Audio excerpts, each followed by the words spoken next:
Bu videoda resimde görülen iki boyutlu çizimi yapacağım. Bu çizimi daha önceden yapıp yayınlamıştım. Tekrar çiziyorum. Şablon dosyasıyla yeni bir dosya oluşturuyorum.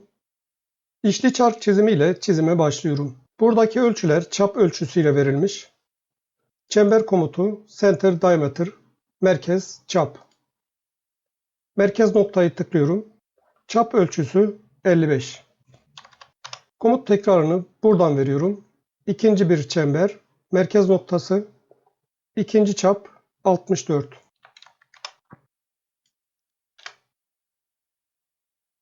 Kuadrant noktasına yatay bir çizgi çizeceğim.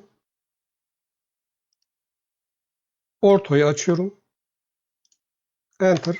Bu çizginin paralel çizgilerini oluşturacağım. Offset komutu. Ara boşluk 7'nin yarısı olacak. 3.5. Çizgiyi tıklıyorum. Üstünde tıklıyorum. Tekrar çizgiyi tıklayıp altında tıklıyorum. Enter.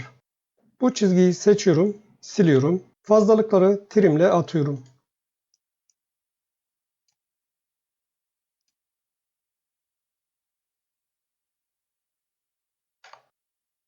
Bu üç çizimi seçiyorum. Bunları çoğaltacağım. Çoğaltmak için listeyi açıyorum. Polar Array, dairesel çoğaltma. Çoğaltma merkezi, çemberin merkezi. 6 tane çoğalttı. Burada 12 tane var. Seçiyorum. 6 rakamını 12 ile değiştiriyorum. Tab tuşu, Close Array. Ara boşluklar temizlenecek. Bunları tek tek temizlemek yerine bir teknik ile daha basit bir şekilde temizleyeceğim. Trim. Önce buradaki parçayı temizliyorum. Enter. Sonra artan parçayı seçip siliyorum. Burada bir parça kaldı. Bunu da çoğaltacağım. Çoğaltmak için Polar Array, çoğaltma merkezi, çemberin merkezi. Kaç tane çoğaltacak? 12 tane. Tab tuşu, Close Array. Çapı 82 olan çember. Merkez nokta 82. Yarıçapı 53 olan yaylar var. Bunları çember olarak çizeceğim. Center Radius. Yarıçap değeri girmek için bunu seçiyorum. Merkez noktayı işaretliyorum. Yarıçap 53. Enter. Kuadrant noktasından başlayan bir dikdörtgen çizeceğim. Dikdörtgenin boyutları yatayda 53 çarpı 2 106. Dikeyde 35 artı 12 47. Rectangle komutu kuadrant noktasını tıklıyorum. Sonra ölçüleri giriyorum. 106 tab tuşu 47 enter. Dikdörtgeni seçiyorum. Explode komutuyla patlatıyorum. Üstteki parçayı seçip katmanını değiştiriyorum. Eksen katmanı. Fazlalıkları trimle atıyorum. Enter. Köşelere yuvarlatma yapacağım. Yuvarlatma yarıçapı 12. Fillet. Sağ tıklıyorum. Trim'i kontrol edeceğim. Budama olsun. Sağ tıklıyorum. Radius 12. Enter. Yine sağ tıklıyorum. Multiple. Çoklu yuvarlatma yapacağım. Çizgi uçlarını tıklıyorum. Enter. Çapı 12 olan çemberi çizeceğim. Center Diameter. Yay üzerine geldiğimde merkez noktayı gösteriyor. Tıklıyorum. Çap değerini giriyorum. 12. Eksenleri çizeceğim. Eksen katmanı, çizgi, kuadrant noktası. Sonra karşı taraftaki noktayı tıklıyorum. Enter. Komut tekrarı. Burada da aynı işlemi yapıyorum. Eksenlere çıkıntı vereceğim. Bunun için lengthen komutu. Delta seçeneği. Enter. Çıkıntı miktarı 3. Enter.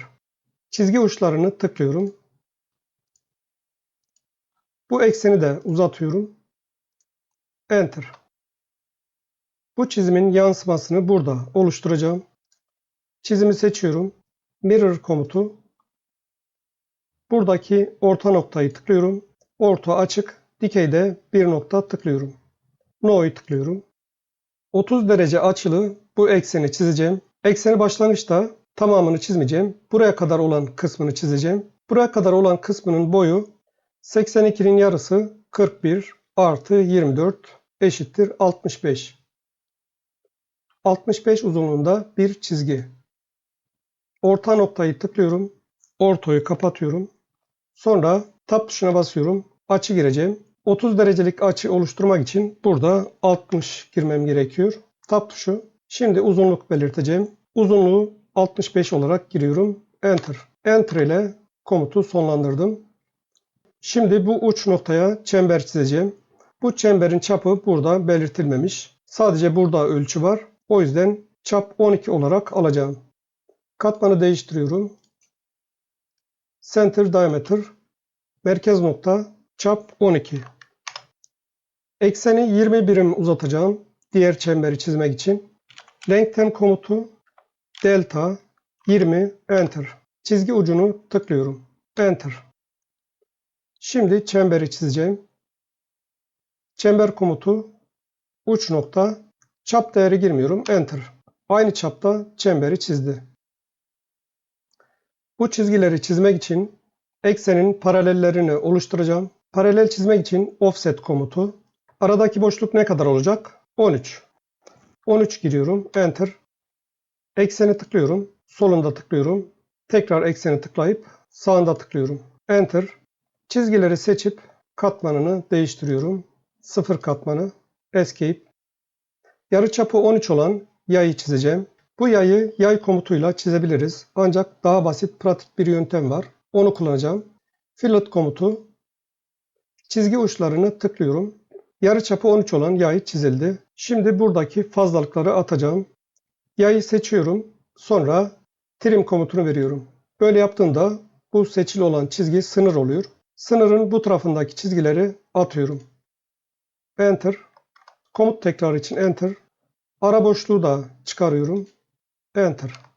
Ekseni uzatmak için len komutu, lengthen, delta seçeneği, çıkıntı miktarı 13 artı 3, 16. Çizgi ucunu tıklıyorum. Enter. Çapraz eksenleri çizeceğim. Katmanı değiştiriyorum. Eksen, çizgi. Buradaki uç noktayı tıklıyorum. Karşı taraftaki uç noktayı tıklıyorum. Evet, uç noktayı yakalamam gerekiyor. Enter. Trim ile fazlasını atıyorum. Enter. Çıkıntı vereceğim. Len, delta, 3, Enter. Çizgi uçlarını tıklıyorum. Enter. Bu çizginin bir kopyasını alacağım. Copy komutu. Baz noktası buradaki merkez nokta. Hedef nokta merkez nokta olacak. Enter. Bu çizimin yansıması sol tarafta da var. Çizimi seçiyorum. Ekseni de seçiyorum. Sonra mirror komutu. Buradaki orta noktayı tıklıyorum. Ortoyu açıyorum. F8. Sonra dikeyde bir nokta tıklıyorum. No. Buradaki fazlalığı atacağım. Trim. Enter. Bu köşelerde yuvarlatma var. Yarıçapı 12. Fillet. Sağ tıklıyorum. Radius 12'ymiş zaten. Enter. Çizgi uçlarını tıklıyorum. Komut tekrarı. Enter ile komut tekrarı. Buradaki yuvarlatmayı yapacağım. Sağ tıklıyorum. Radius. Yarıçap 22. Çizgi uçlarını tıklıyorum. Buradaki artan parçayı seçiyorum. Siliyorum. Dikey eksen çizgi.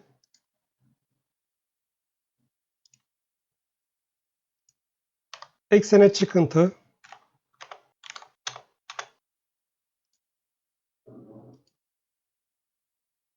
Çizim tamamlandı. Ölçülendirmeye geçiyorum. Önce şu ölçüleri vereceğim. Kullanıcı koordinat sistemini taşıyorum. Buradaki noktayı tıklıyorum. Ortoyu kapatıyorum. Buradaki merkez noktasına. Sonra X noktasını tıklayıp bu uç noktaya taşıyorum. Şimdi ölçülendirme yapmak daha kolay olacak. Lineer ölçülendirme, çakışma noktası ya da quadrant noktası, eksenin uç noktası,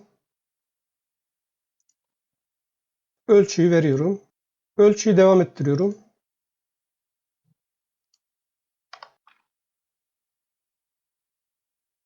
UCS ikonu seçiyorum. Üzerinde sağ tıklayıp Word'ü tıklıyorum. Böylece orijinal yerine geçmiş oldu. Şimdi diğer ölçüleri vereceğim.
Evet, çizim ve ölçülendirme tamamlandı. İzlediğiniz için teşekkür ederim.